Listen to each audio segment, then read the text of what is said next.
Day 13, Chapter 14. Some things you knew before you arrived. Arrived कहाँ? On this planet Earth.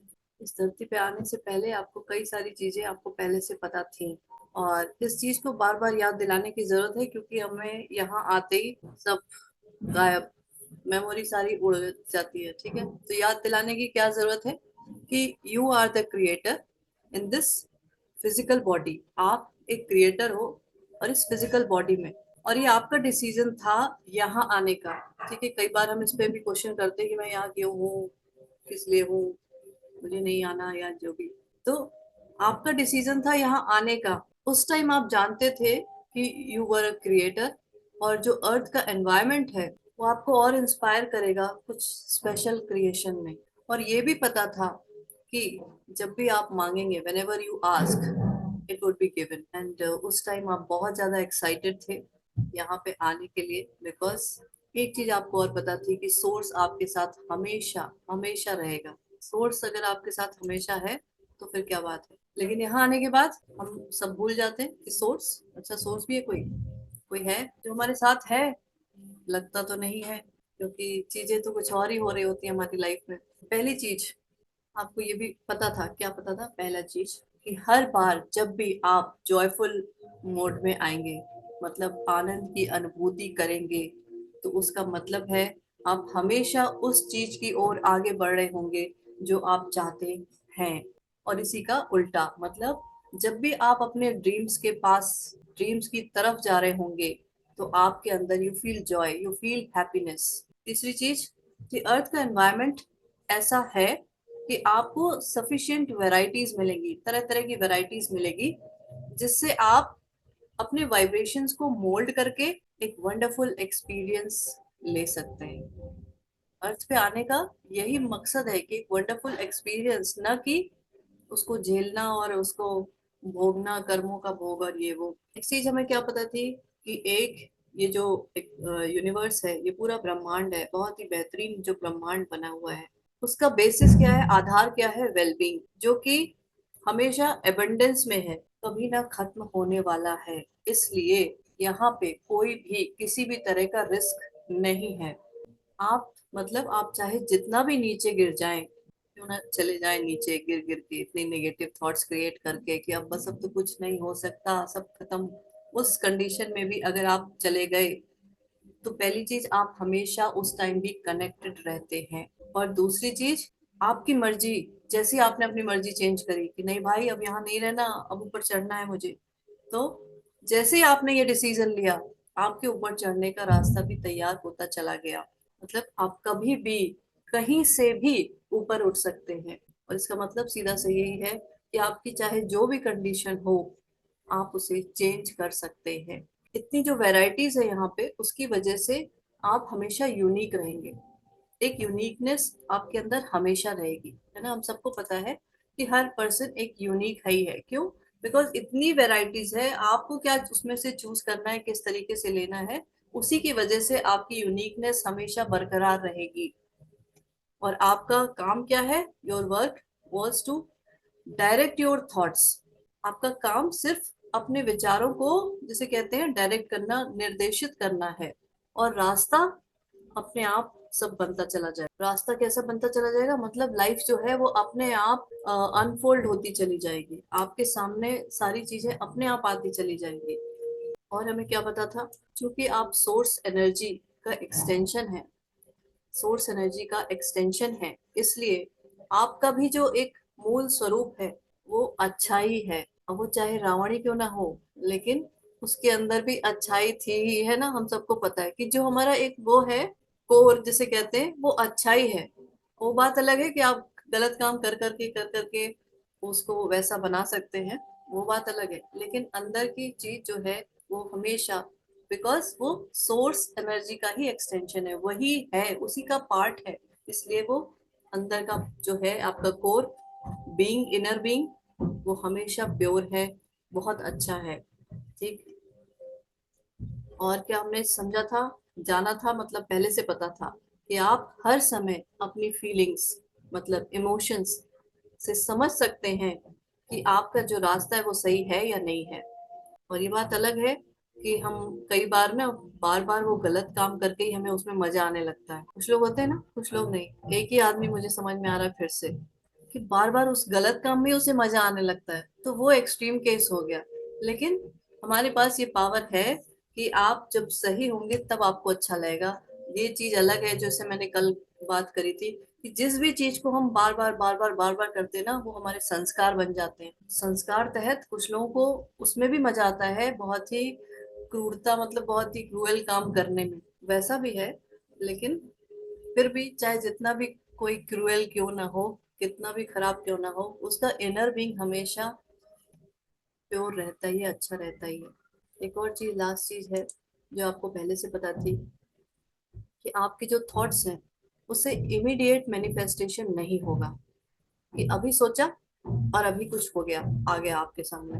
नहीं तो पता है क्या होता, आप एक मोमेंट आप किसी पहाड़ पे होते, एक मोमेंट आप किसी समुद्र के किनारे बैठे होते, कभी आप जंगल में बैठे होते, कभी आप समुद्र की गहराइयों में बैठे होते। मतलब क्या है, कि अगर थॉट्स आपको पता है हर समय कितनी तरह तरह की और कितनी सारी होती है, तो अगर आप थॉट्स के हिसाब से आप मैनिफेस्ट करते होते, बहुत जल्दी जल्दी सब कुछ इधर उधर ही बदलता रहता और जो आपको चाहिए होता वो ना मिल पाता। तो चलिए, इसका मतलब थॉट्स इस तरह से काम करती हैं, और इससे हमें एक ये अपॉर्चुनिटी मिलती है कि आप इसको समझ सके, उसको इवेल्युएट कर सके, डिसाइड कर सके और मोल्ड कर सके। और इसी से आप कोई भी, जो ये जिसे कहते हैं क्रिएटिव प्रोसेस, इन्होंने बोला है।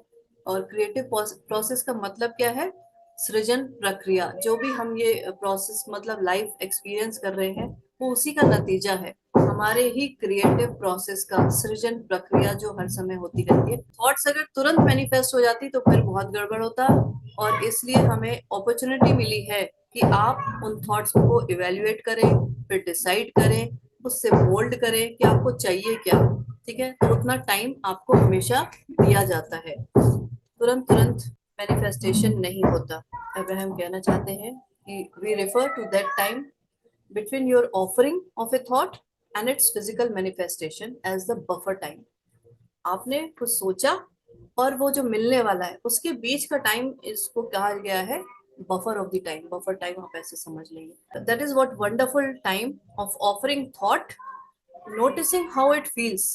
उस टाइम आप समझ सकते हैं कि आपको कैसा फील हो रहा है, अच्छा लग भी रहा है कि नहीं, करना है भी कि नहीं। पता चला अभी हम सोच रहे हैं, कुछ बात कर रहे हैं, कुछ पढ़ाई कर रहे हैं, और दिमाग में आ गया एक बड़ा काला हाथी। अभी दिमाग में आया थॉट और पता चला सामने खड़ा हो गया, तो कैसा लगेगा, वो तो फिर बहुत ही बेकार हो जाएगा। तो इसका मतलब आपके पास इतना बफर टाइम होता है कि अभी आपने सोचा और तुरंत मैनिफेस्ट नहीं हो गया। इसलिए ये सब भी देखो कितना अच्छा है। कई बार हम इसमें परेशान होते हैं कि हम सोच तो रहे हो क्यों नहीं रहा है, हो क्यों नहीं, अरे भाई रुक जाओ, सब होगा। Of offering thought, noticing how it feels, adjusting the thoughts to achieve an even better feeling, and then in an attitude of absolute expectation। अभी देखो एक्सपेक्टेशन, यहाँ फिर एक्सपेक्टेशन वाली एनर्जी आ गई। अब आपने सब कुछ अपना कर लिया, अब आप एक्सपेक्टेशन वाली एनर्जी क्रिएट करेंगे कि हाँ अब ऐसा होना चाहिए। और उसके बाद धीरे से वो अनफोल्डिंग ऑफ एनीथिंग एवरीथिंग, जो भी आपको चाहिए, आपके डिजायर्स हैं, उसको आप एंजॉय करेंगे। अब हो सकता है इतना समझने के बाद आपके दिमाग में आ रहा हो कि इतना कुछ हमें पता चल गया है, इतनी हमें नॉलेज हो गई है, इतना ज्ञान हो गया है, पर फिर भी हमारी लाइफ ऐसी ही है। क्यों नहीं हम अभी इतना सब समझ के राजा ही बन गए। राजा मतलब कुछ भी, जो भी आप चाहते हैं। हाँ दीदी, एक चीज पूछनी थी कि एक बिलीव है हमारे यहाँ पे कि उसे मांगो मत, मांगोगे तो पता नहीं तुम्हारे लिए अच्छा मिलेगा कि नहीं, वो देगा तो वो तुम्हारे लिए ज्यादा अच्छा होगा। ये नेगेटिव बिलीव है या फिर जो भी है। पर कई बार ऐसा होता है कि हमने जो मांगा सच बात की हमारे लिए फिट नहीं बैठता, तो वो क्या होता है? देखिए, मांगा है और फिट नहीं बैठता, वो इसीलिए नहीं बैठता है कि आप इन सारी चीजों को समझ रहे हैं। अगर कुछ मांगा है, आपके अंदर कैसी फीलिंग आ रही है। अब जैसे मैंने मांगा कि हाँ मुझे टीचर बनना है फॉर एग्जाम्पल, लेकिन मुझे अंदर से उस, जब भी मैं उस बारे में सोची मुझे अच्छा नहीं लग रहा है। मैंने सोचा तो क्योंकि शायद मेरे आसपास बहुत से लोग टीचर होंगे, या ऐसे टीचर्स ने मुझे पढ़ाया होगा जो मुझे काफी इम्प्रेस कर गए होंगे, लेकिन ये सब सोच के मेरे एक थॉट निकल गई, मैंने मांग लिया कि हाँ मुझे टीचर बनना है और टीचर भी बहुत अच्छा बनना है जो भी है। लेकिन अंदर से जब भी मैं उस बारे में सोचूं मुझे अच्छा नहीं लग रहा। अब क्या हुआ, मैंने मांगा, मुझे मिल गया, लेकिन मेरे लिए अच्छा नहीं रहा। तो वो ऐसे ही रहा ना। आपको अपनी फीलिंग्स को देखना पड़ेगा। इसीलिए कहा जाता है कि ठीक है चलो, जो वो देगा वो अच्छा है। वो कौन देगा? वो कौन है? वो आपसे ही कनेक्टेड है। तो आपका इनर बीइंग ही है। तो जिसमें आप खुश रहेंगे वो ही आप सोचिए कि उसने ही दिया है, बस ऐसा ही समझिए। वो ही, कोई देने वाला नहीं है, क्रिएट करने वाले आप ही हैं। इसमें कहा है कि अब आपके पास क्वेश्चन आ सकता है कि इतना सब कुछ जानने के बाद मेरी नॉर्मल लाइफ क्यों है, मैं क्यों नॉर्मल हूँ। देखिए इसमें लिखा हुआ है कि there is never a reason for you to be without something that you desire. ऐसा हो ही नहीं सकता कि आपकी जो डिजायर है वो आपके पास ना हो। अब आप उसे चाहते थे या नहीं चाहते, या डर के, या कुछ भी इस तरह से आपने उसको, उस पे फोकस किया और वो चीज बन गई, वो चीज सामने आ गई। तो ऐसा कभी भी नहीं होता कि आपने जो चाहा वो आपको ना मिले। ये बात अलग है कि कई बार हम क्या करते हैं कि हमने कुछ चाहा तो, लेकिन चाहने के बाद वो चीज जो नहीं है उस पे हमारा फोकस ज्यादा रहता है। तो जो चाहा है उसके आने में देर हो सकती है ना। ये भी कहा गया है कि देर है, क्या देर है, अंधेर नहीं है, ऐसा कुछ है ना। देखिए इसमें लिखा हुआ है, we want you to know that you always hold the power and control of your own life experience. हमेशा आपके पास पावर रहता है अपनी लाइफ एक्सपीरियंस को क्रिएट करने के लिए। The only reason that you could ever experience something other than what your desire is because you are giving the majority of your attention to something other than what you desire। जो आपको नहीं चाहिए होता है उस पे कई बार हमारा ज्यादा फोकस होता है, उस पे हमारा कई बार ज्यादा ध्यान होता है। लॉ ऑफ अट्रैक्शन पे कितना भरोसा किया जा सकता है, किया जा सकता है कि नहीं किया जा सकता? ऐसा दिमाग में तो नहीं आ रहा है यार, पता नहीं। हो सकता है मैं जब भी बॉल नीचे डालती हूँ वो नीचे नहीं जाती है, वो ऊपर उड़ जाती है। दूसरा जब मेरा पड़ोसी डालता है ना उसकी बॉल नीचे जरूर चली जाती है, क्योंकि ग्रेविटेशनल लॉ उसके साथ काम कर रहा है, मेरे साथ नहीं कर रहा है। ऐसा तो दिमाग में नहीं आता ना। लॉ है, यूनिवर्सल लॉ है, विदाउट एनी एक्सेप्शन। ये सबके साथ एक जैसा ही काम करेगा। अब मुझे नहीं पता होता कि ये जो बॉल है वो मैंने अपने ही घर में डाल दी है या बालकनी से जाके बाहर डाल दी है, ये मुझे नहीं समझ आ रहा है। डाली तो बॉल है, वो नीचे भी जा रही है, लेकिन मुझे जहां चाहिए थी, हो सकता है कि मैं अपने घर में खेल रही हूँ तो मुझे यहीं अभी खेलना था, लेकिन जाके बार बार मैं बालकनी से बाहर बॉल फेंक दे रही हूँ और वो बहुत नीचे चली जा रही है जहां मुझे नहीं चाहिए था। क्या एग्जाम्पल दिया वैसे मैंने, बहुत ही बेकार। तो without any exception you get what you think about, whether you want it और नॉट। आपको वो चाहिए था या नहीं चाहिए था, वो आपको हमेशा मिलेगा विदाउट एनी एक्सेप्शन, जिसके बारे में आप सोचेंगे। बट विद प्रैक्टिस, जैसे आप बार बार प्रैक्टिस करते हैं, you will come to know, आपको पता चलेगा दैट ये लॉ ऑफ अट्रैक्शन कभी भी धोखा नहीं देता, कभी भी आपको भ्रमित नहीं करेगा। It never confuses you, it never tricks you.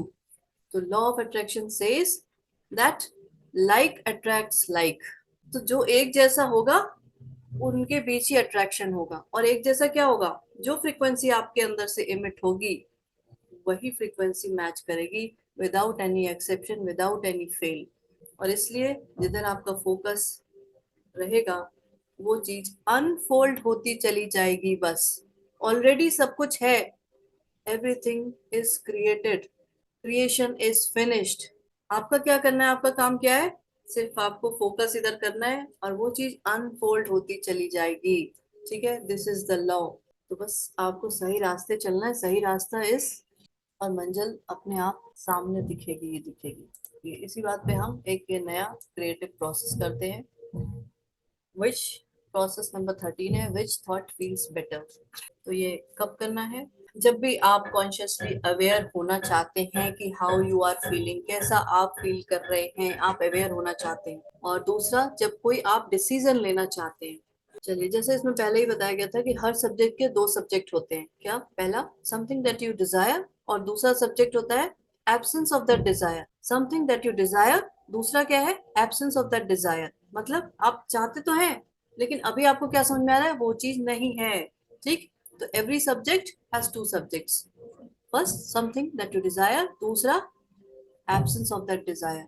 और ये दोनों बिल्कुल ही डिफरेंट वाइब्रेशनल फ्रीक्वेंसीज हैं। ये चीज समझनी होगी कि मुझे ये चाहिए तो, लेकिन ये फ्रीक्वेंसी डिफरेंट, ये अभी नहीं है। चाहिए, नहीं है। ये दो चीज अलग हो गई है ना, बिल्कुल अलग हो गई। जैसे उस दिन हेल्थ की बात की थी, मुझे परफेक्ट हेल्थ चाहिए तो, लेकिन पता है अंदर क्या हो रहा है? अंदर डर सा लग रहा है कि आजकल सबके कुछ कुछ हो रहा है, मतलब कहीं मुझे भी ना हो जाए कुछ ऐसा। तो एक चाहिए परफेक्ट हेल्थ, बट अंदर फियर है। तो ये दोनों अलग अलग डिफरेंट फ्रीक्वेंसीज हो गई हैं। वैसे ही आप सोच तो रहे हैं कि हाँ मेरी ये फाइनेंशियल सिचुएशन इम्प्रूव होनी चाहिए, बट फोकस क्या है? अभी तो नहीं है, नॉट हैविंग इनफ। तो इस गेम के लिए क्या करना है कि आपको एक जगह आराम से बैठ जाएंगे पेन पेपर के साथ, और कोई भी एरिया ले लेंगे, जैसे हेल्थ है या मनी है या जो भी है, या कुछ भी है, एनीथिंग। इसमें इसमें एक एग्जाम्पल पता है क्या दिया है? इसमें दिया है आर्गुमेंट विद योर डॉटर। अपने बच्चे के साथ कोई आर्गुमेंट हो गया, ये एक प्रॉब्लम है, ठीक है। अभी प्रॉब्लम है, आपको लग रहा होगा भाई डॉटर शायद मतलब बच्चा बहुत ज्यादा एग्रेसिव हो गया, उसका नेचर ऐसा है, ये है वो है। तो मैं अपनी थॉट्स चेंज करके क्या उसको चेंज कर सकती हूँ? तो अभी उसी पे आते हैं। मतलब ये ऐसी चीज है कि दूसरा पर्सन इसमें इन्वॉल्व है। हेल्थ, मनी, ये सारी चीज तो है वो आपसे ही रिलेटेड है, बट इसमें टॉपिक लिया है कि किसी के साथ आर्ग्यूमेंट। तो आपने पेन पेपर रखा हुआ है, आपको कुछ लाइंस आपको लिखनी होंगी कि आप उसके बारे में कैसा फील कर रहे हैं, अपनी डॉटर के बारे में, उस आर्ग्यूमेंट के बारे में।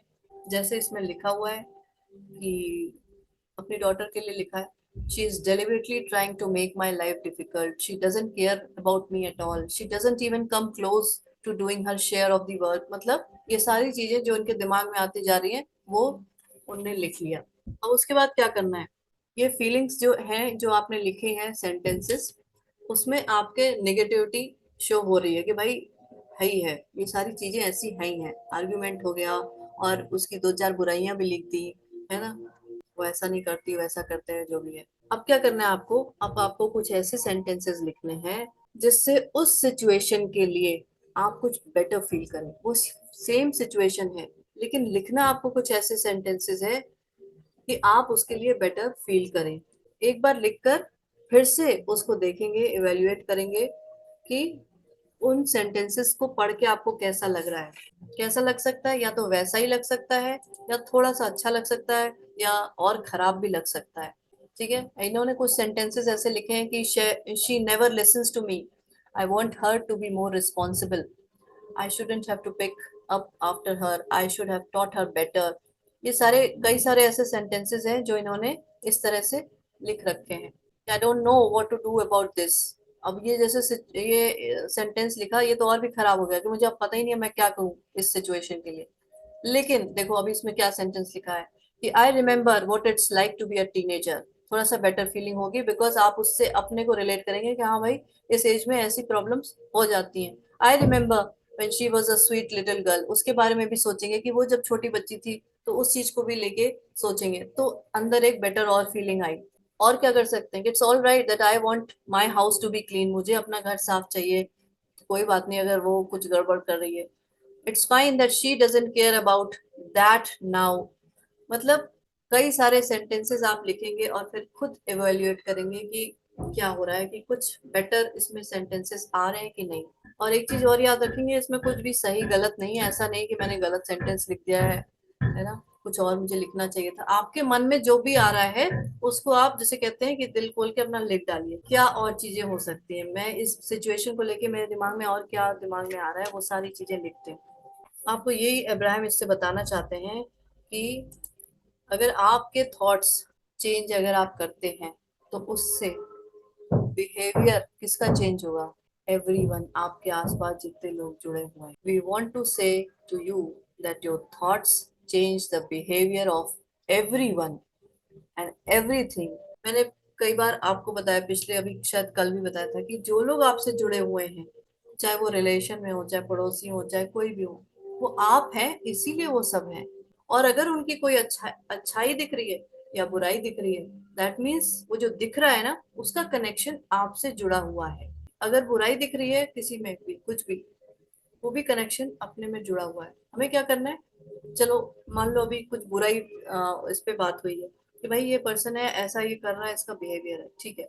उसको मैंने थोड़ा सा उस पे वो लिखेंगे कई सारे चीजें कि भाई इस सिचुएशन को, इस पर्सन को देख के ही मेरे अंदर किस तरह की फीलिंग आती है, ठीक है। और धीरे धीरे धीरे धीरे जब लिखेंगे ना, तो आप थोड़ा सा इस पे फोकस करेंगे कि इसमें आप अच्छा क्या देख सकते हैं। ये आप ध्यान से देखें, वो जो मैजिक बुक वाली वो जो एक प्रैक्टिस थी ना, कि कोई भी नेगेटिव सिचुएशन है आप पॉजिटिव उसमें, अब इसमें एकदम सीधे से पॉजिटिव नहीं लेकर आए, आप पहले नेगेटिव लिख लो, धीरे धीरे धीरे धीरे उसको पॉजिटिव चेंज करो। तो हुआ क्या, आपने जब अपने अंदर वो थॉट्स चेंज करी, वो फीलिंग्स चेंज करी, तो बाहर चेंज आना ही आना है। तो चेंज कैसे आएगा, वो आपका काम नहीं है, वो यूनिवर्स करेगा साजिश, ठीक। और जैसे जैसे हम ये लिखेंगे, तो हर बार एक इम्प्रूव्ड फीलिंग आपके अंदर आएगी, इम्प्रूव्ड इमोशन आएगा, और उसे आप चूज करते चलें। और जैसे जैसे आप वो इम्प्रूव्ड इमोशन चूज करते चलेंगे, तो वो कंडीशंस, वो circumstances will change to match your feeling. Improved emotions को चूज करते चलेंगे, तो that conditions, that circumstances will change to match your feeling. आपकी उस वाइब्रेशन, उस फ्रीक्वेंसी से मैच करेगी।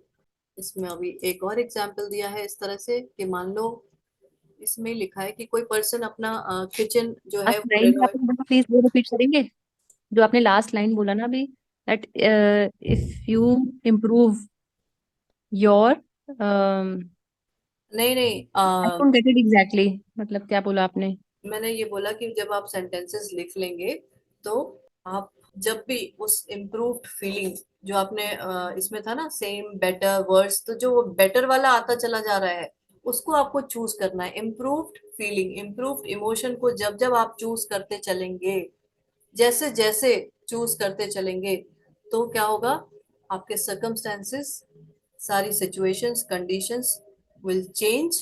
क्यों चेंज होगी, to match that frequency. Okay दीदी, थैंक यू। तो ये इस पे पूरा फोकस इसी पे है कि कौन सी थॉट्स आपको बेटर फील करा रही हैं, उन थॉट्स को आपने लिखना शुरू किया, और फिर जो बेटर फील करा रही है उसको चूज करना शुरू किया कि हाँ ठीक है, अब मैं इस पे ही काम करूंगी, ठीक है। ये छोटा बच्चा है, छोटा बच्चा नहीं मतलब टीनेज है, इसकी तो इस तरह की चीजें हो जाती हैं, और कभी भी किसी का भी मूड गड़बड़ हो सकता है, मतलब कई सारी चीजें हैं जिस पे आप फोकस करेंगे, तो क्या होगा, सिचुएशंस चेंज होनी ही है, बिकॉज वो फ्रिक्वेंसी मैच करेगी। एक ये किचन रेनोवेशन का है कि बोला कि मुझे किचन रेनोवेट कराना है, बट मेरे पास इनफ पैसे नहीं है। ये एक सब्जेक्ट है। अभी क्या कर सकते हैं, क्या होगा, पहली चीज, आपने सोचा, सोचा अभी तो तुरंत नहीं होगा, ये चीज पता होनी चाहिए। दूसरी चीज क्या पता होनी चाहिए, कि किचन रेनोवेशन को सुनते ही, सोचते ही क्या आपके अंदर गुड फीलिंग्स आ रही है। अब आपको इस पे ध्यान देना पड़ेगा कि आप कुछ करना चाहते हैं, आपके मन में कोई अगर डिजायर आ रही है, तो क्या उस डिजायर को सोचते ही आपके अंदर गुड फीलिंग्स आ रही है, या आप किसी प्रेशर या किसी भी चीज के लिए वो चीज करना चाहते हैं।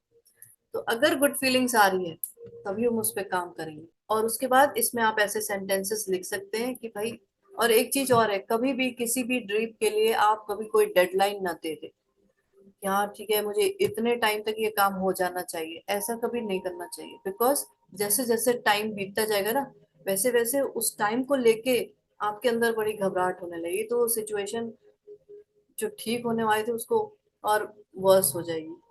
तो डेडलाइन नहीं देनी है, बिकॉज जो शॉर्टेज ऑफ टाइम को लेके आपके अंदर खुद ही एक कंट्रास्ट वाली फीलिंग आने लगेगी, कंट्रास्ट एनर्जी आप क्रिएट करने लगेंगे।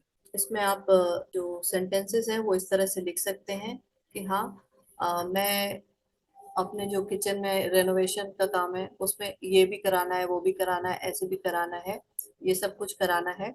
और ट्रिक क्या है, एक जो आपके पास ऑलरेडी है उसके लिए आप बहुत खुश हो जाओ। जो भी चीज आपके पास मतलब ऑलरेडी एक जो किचन है, उसके लिए बहुत खुश हो जाओ।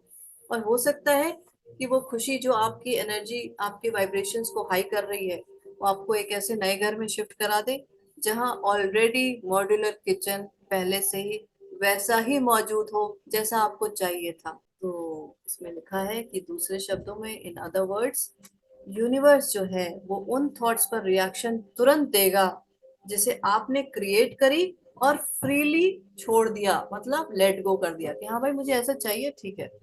अब दिन भर उसके बारे में अगर सोचेंगे तो फिर हम रेजिस्टेंस क्रिएट करने लगेंगे, अरे अभी तो नहीं है, तो वो अभी तो नहीं है, तो फिर क्या होगा, तथास्तु, हाँ नहीं है, चलो।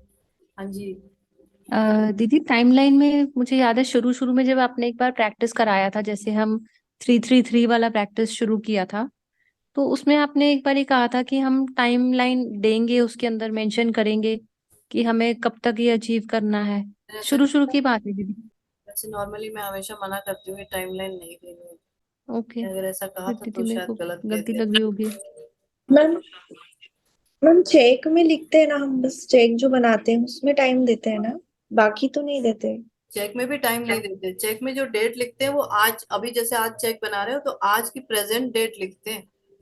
टाइम नहीं देते कि मुझे ये 1 महीने का मतलब तुरंत मुझे मिल जाए, या कुछ ऐसा नहीं करते।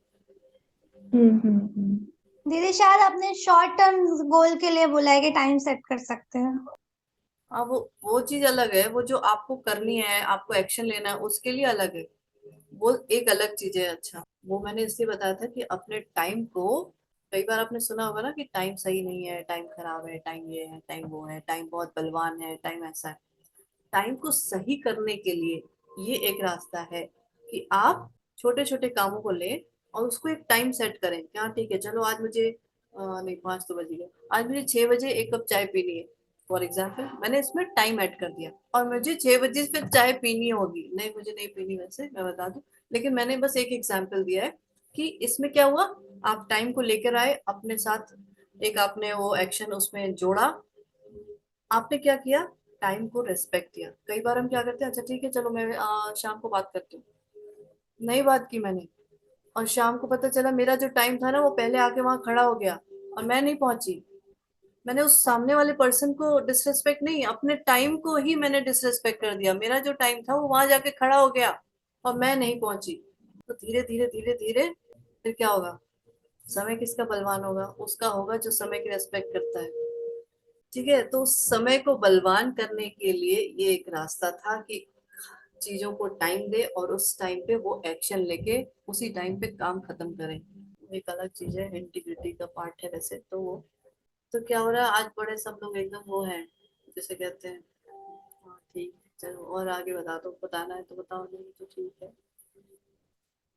नहीं दीदी, एक्चुअली ये प्रोसेस और एक्सरसाइज जो बताया ना, उसके बारे में चल रहा है कि how will be going about it, मतलब I am thinking about that.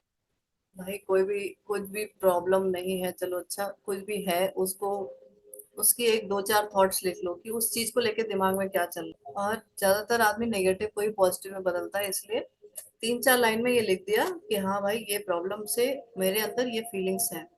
अब उस पर थोड़ा सा और फोकस करते हैं, उसकी गहराई में घुसते हैं, और गहराई में जब घुसे तो पता चला और अंदर से थॉट्स निकल रहे हैं उस चीज को लेके, उस टॉपिक को लेके, तो वो और जो निकले उनसे भी लिख डालो। फिर धीरे धीरे कोशिश करो कि इसमें अच्छा भी और क्या हो सकता है, और मैं कुछ अच्छा भी सोच सकती हूँ इस चीज के बारे में, ठीक है, उनको भी लिखो, उनको भी लिखो। और उसके बाद चूज क्या करना है, दैट इम्प्रूव्ड इमोशन। हाँ ठीक है, जो बेटर वाला था ना उनको चूज करना है, मतलब उसी चीज को आप बस पकड़ लो, बाकी वो सब छोड़ दो। उसको पकड़ा, अपने अंदर वो चलाया, तो वो इमोशंस चेंज हुए, वो फ्रीक्वेंसी चेंज हुई और वो चीज मैच होगी। सामने वाला अगर उसका बिहेवियर ठीक, तो जब आप वो फ्रीक्वेंसी पकड़ेंगे तो उसके सामने वाले के उस बिहेवियर की फ्रीक्वेंसी मैच होगी। अगर अगल बगल कोई बैठा हुआ तो सोचेगा कि अच्छा ये काम हो रहा है, ये लोग ये कर रहे हैं, मेरा बिहेवियर चेंज करने पे लगे हुए हैं। तो ऐसा नहीं है, अच्छा ही कर रहे हैं। अगर दूसरे को भी बदलने का अगर मन है तो वो अच्छाई के लिए है ना। कई बार हमें खुद ही नहीं पता कि मेरे अंदर क्या खराबियां हैं, मेरे अंदर क्या कमियां हैं। मैं कई बार बहुत गुस्से से लोगों से बात कर लेती हूँ, मैं कभी बहुत चिड़चिड़ करके बात कर लेती हूँ, मुझे नहीं पता चल पाता। लेकिन अगर सामने वाले को पता चल पा रहा है और वो मेरे लिए कुछ अच्छा सोच रहा है, मुझे बदलने की कोशिश कर रहा है, तो ये तो बहुत अच्छी बात है ना। जो अगल बगल वाले बैठे हैं अगर सुन रहे हैं तो उनको आपको थैंक यू बोलना चाहिए, अच्छा थैंक यू सो मच। समझते रहिए, मुस्कुराते रहिए, खुश रहिए, अपने चेहरे की चमक बढ़ाते रहिए। अगर कुछ पूछना है तो पूछ सकते हैं, नहीं तो टाटा बाय बाय।